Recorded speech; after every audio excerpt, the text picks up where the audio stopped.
அப்படி எல்லாவற்றையும் அன்றைக்கு சாத்தியமில்லை என்று சொன்ன வாய்தான் இன்றைக்கு இதையெல்லாம் கொண்டு வரப்போகிறேன் என்று சொல்லுகிறது என்று சொன்னால் அவர் முழுக்க பொய் சொல்லுகிறார். அதாவது எடப்பாடி பழனிசாமி தன்னுடைய தோல்வியை ஒப்பிக்கொண்டு விட்டார் என்று நான் பார்க்கிறேன்.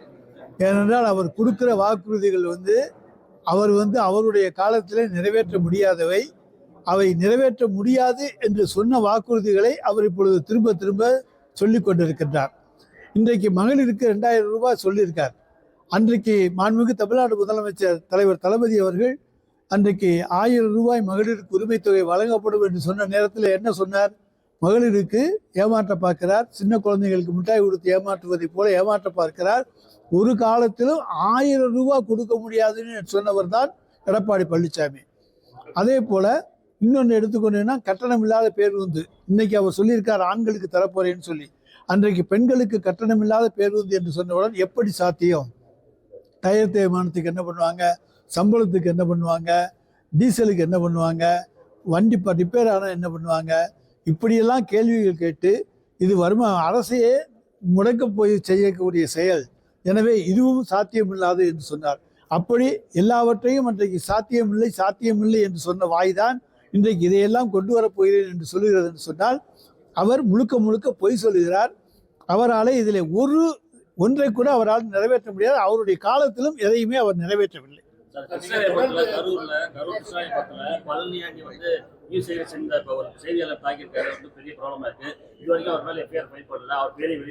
சார் அந்த சம்பவம் பற்றி விசாரிச்சுக்கிட்டு இருக்காங்க. என்ன நடந்துச்சுன்னு தெரிஞ்சு அது பற்றி நடவடிக்கை எடுப்பாங்க.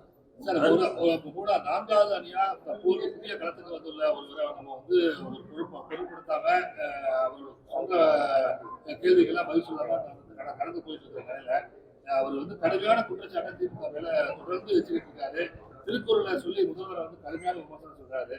அது திமுக சைட்ல எந்த ரியாக்ஷன்? அவர் திருக்குறளையும் மொழிபெயர்ப்பாரு, எதை வேணாலும் மொழிபெயர்ப்பாரு, என்ன வேணாலும் ஆட்டம் போடுவார், என்ன வேணாலும் பாட்டு பாடுவார், எல்லாம் நடிப்பார், எல்லாம் டான்ஸ் ஆடுவார், எல்லாம் பண்ணுவார். ஆனால் மக்கள்கிட்ட ஓட்டு வாங்க முடியாது. தொடர்ந்து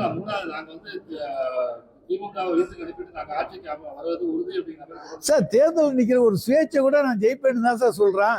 5 ஓட்டு கூட வாங்க முடியாத நான் ஜெயிக்க போறேன்னு தான் சொல்றேன். ரிசல்ட் வர்ற அன்னைக்கு தானே தெரியும் அவனுடைய நிலைமை. அதை போலதான் இவங்களுடைய நிலைமையை ரிசல்ட் வர்ற அன்னைக்கு பார்த்துக்கோங்க. திமுக காங்கிரஸ் கூட்டணியில ஒரு இணக்கமான போக்கு இல்லாத நிலையில தொடர்ந்து போயிட்டு இருக்கு. அவங்க அதாவது பத்திரிகையாளர்கள் தான் இணக்கமில்லாத போக்குன்னு சொல்லிட்டு இருக்கீங்களே தவிர நாங்கள் குழு அமைத்து விடுவோம், உடனே பேச்சுவார்த்தை நடக்கும் என்று எங்களுடைய முதலமைச்சர் சொல்லியிருக்கிறார். சார் சில பேர் அங்க இருக்கிறவங்க பேசிட்டு தான் இருப்பாங்க. வெளியே போகணும்னு நினைக்கிறவனும் பேசலாம், அல்லது குட்டி கலட்டா பண்ணணும்னு நினைக்கிறவனும் பேசலாம். ஆனால் எங்களுடைய கூட்டணியில் இருந்து நாங்கள் யாரையும் விடுவதாக இல்லை, யாரும் போக மாட்டாங்க. அவங்க எங்களோடு இருந்தால்தான் அவர்களுக்கு வெற்றி என்பது அவர்களுக்கு நன்றாக தெரியும். வேற எங்க போனாலும் யாருக்கும் எந்த சீட்டும் கிடைக்காதுன்னு அவங்களுக்கு தெரியும். அது எங்களுடைய தலைமையை பொறுத்தது.